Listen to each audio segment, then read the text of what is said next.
Fala, gremista, tudo bem? Sejam bem-vindos a mais um conteúdo aqui no canal. Eu ainda estou bem incomodado com a derrota diante do Fluminense. Não pelo resultado. Se a gente fosse olhar de uma maneira bem fria, a gente sabia que a tendência era que o Fluminense vencesse. Joga em casa, estava confiante depois de ter vencido o Flamengo.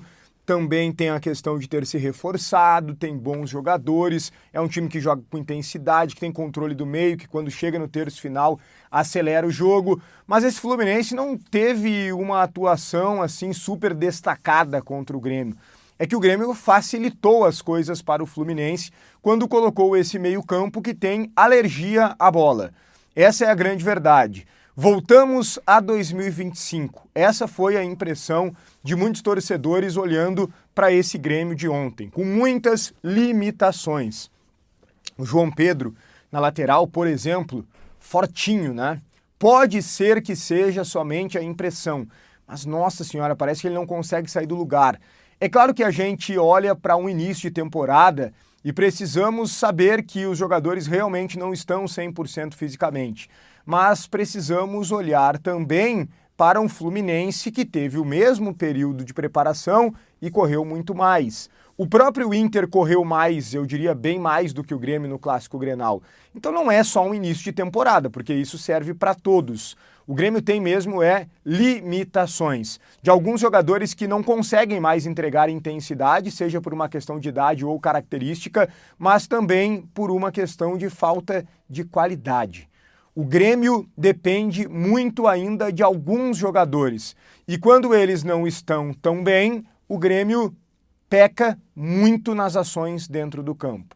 Por exemplo, o Arthur não fez uma partida do nível Arthur. Não achei que ele tenha jogado mal, mas não esteve no nível dele. Um pouco perdido no meio-campo, muito também pelas parcerias. O Fluminense tem um meio-campo muito forte. O Fluminense colocava muita gente no meio-campo e eles atacavam muito a saída de bola quando o Arthur recebia ela. Então eles dificultaram muito a vida do Arthur. E isso vai acontecer muito ao longo da temporada. O que precisa ser feito? Outros jogadores assumirem essa responsabilidade, para que o adversário precise marcar também esses outros jogadores. O Grêmio se acostumou a ser dependente do Arthur e isso de alguma forma se tornou também previsível.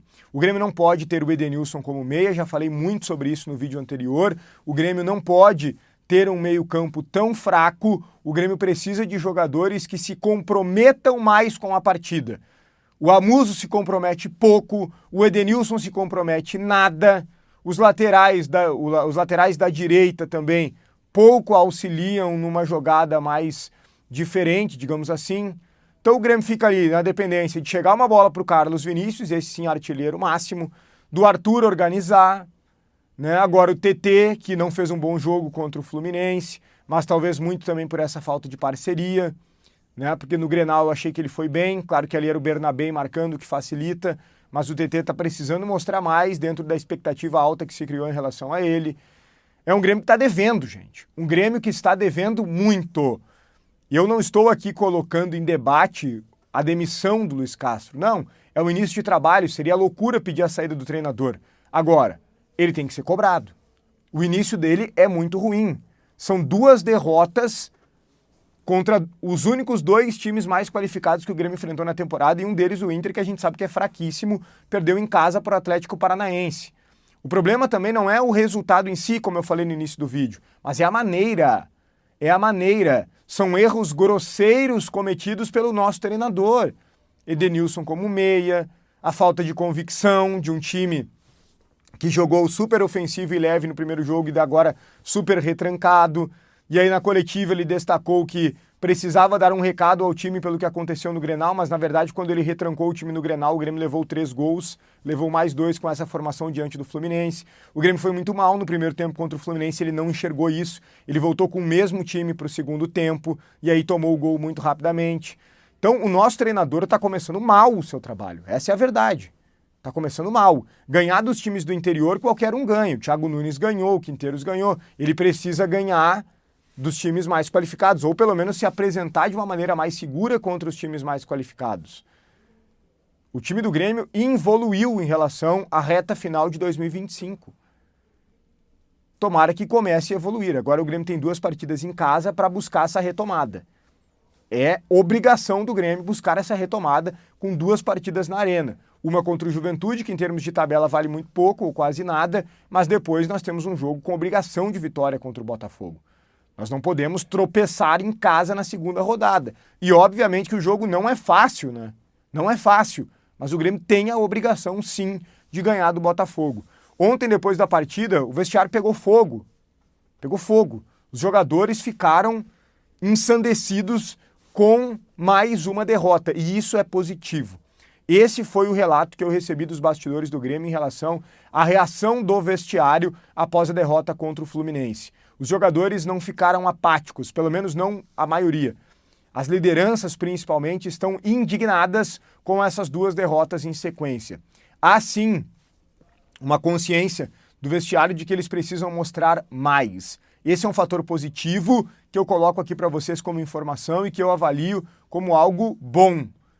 Porque se o vestiário fica apático, se o vestiário não sente a derrota, se o vestiário não fica indignado, aí é uma preocupação muito grande que a gente precisa ter. Mas não foi o caso. O que me disseram é que o vestiário ficou incendiado, né, modo de dizer, evidentemente, para que o Grêmio possa dar uma resposta positiva, principalmente nesses próximos 2 jogos que eu citei e no eventual clássico Grenal mais à frente no Campeonato Gaúcho.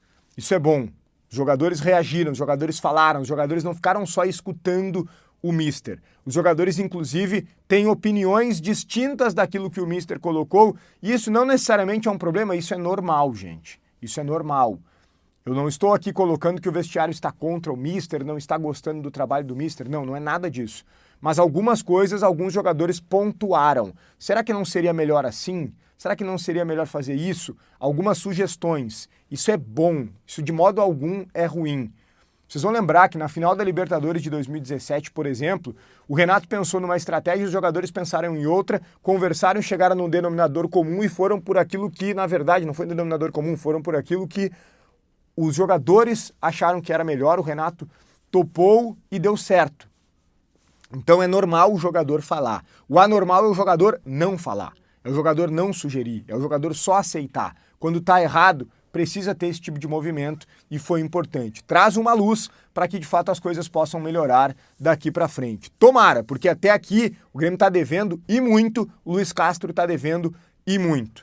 Olha só, citei aqui, né, rapidamente o Carlos Vinícius e quero dizer para vocês que o Lucas Pilar, nosso repórter, colega repórter aqui do Rio Grande do Sul, faz parte do canal do Bagé e tem o canal dele também aqui no YouTube, o Lucas Pilar. Ele trouxe a informação, ele conseguiu colher provavelmente com alguma pessoa de dentro do Grêmio, que o jogador observado pelo Ancelotti ontem no Maracanã era o Carlos Vinícius. E eu acho que faz sentido, tá? Não vou aqui super defender a convocação do Carlos Vinícius, mas acho que faz total sentido pelo menos essa observação. Nós estamos falando de um centroavante artilheiro. Peça rara hoje no mercado. Peça rara no mercado. Centroavante artilheiro e com as características dele, de área, de imposição física, de cabeceio, que não é tosco com a bola. É difícil encontrar um Carlos Vinícius. Talvez ele não tenha o nível para estar na seleção brasileira.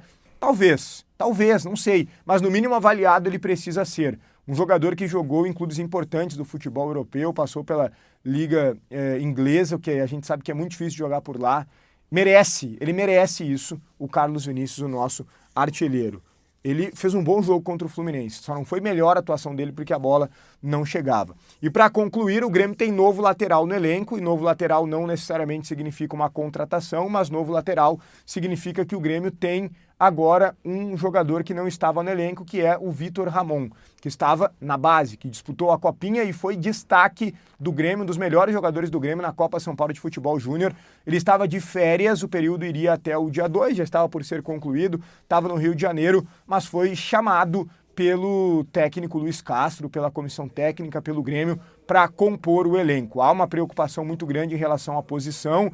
Aquilo que o João Pedro e o Marcos Rocha estão apresentando não está agradando, principalmente por uma questão física, mas também de característica, uma falta de intensidade, que é o que pede o técnico do Grêmio, e o Vitor Ramon está sendo chamado. Claro, precisamos ter calma, precisamos ter paciência, é um menino, talvez não tenha condições de simplesmente assumir a condição de titular e essa responsabilidade toda, mas é positivo ele fazer parte do elenco, ele começar a treinar com os titulares, acelerar esse processo e logo ganhar chances também nos jogos do Grêmio. Tem qualidade o Vitor Ramon e vai ganhar espaço. O Grêmio procura um lateral direito no mercado? Procura, mas não tem nenhuma negociação em andamento e é um tipo de jogador que é difícil de contratar. Não existem muitos laterais no mercado, além, é claro, daquilo que vocês já sabem, as limitações financeiras do Grêmio, que estão atrapalhando também na procura por um volante e por um camisa 10. Ok? Esse vídeo tem a força de Hora do Pastel, a maior franquia de fast food de pastéis do Brasil e uma das maiores do mundo. E segue crescendo. Recém abriu uma nova em Torres, abriu uma nova em São Paulo. Sucesso absoluto porque tem qualidade. Hora do Pastel. Garantiu os meus ontem durante a jornada esportiva aqui da Bandeirantes. Peguei um médio, eles têm o grande, o médio e o pequeno. Eu peguei um médio, não estava com tanta fome assim, um médio filé 4 queijos, maravilhoso, e não tem cheddar. Às vezes, eu, por exemplo, não gosto muito de cheddar, porque o cheddar às vezes ele toma conta do sabor, né? Não, eram outros 4 queijos, uma maravilha. E peguei um pequenininho doce, eu não gosto de comer doce muito grande, né? Peguei um pequenininho doce de M&M's. Cara, tem várias opções, Oreo, salgados e doces, os 3 tamanhos, tem vários combos também, é bom demais, eu te garanto. Pede lá, Hora do Pastel. Pastel crocante, recheio generoso, sabor que conquista. Procura mais próxima de ti no site ou então no Instagram e ainda ganha desconto, 10% com o cupom GRENAL10, Hora do Pastel. Deixa o teu like no vídeo, te inscreve no canal, ativa as notificações, opina muito aqui nos comentários, um grande abraço e até o próximo conteúdo.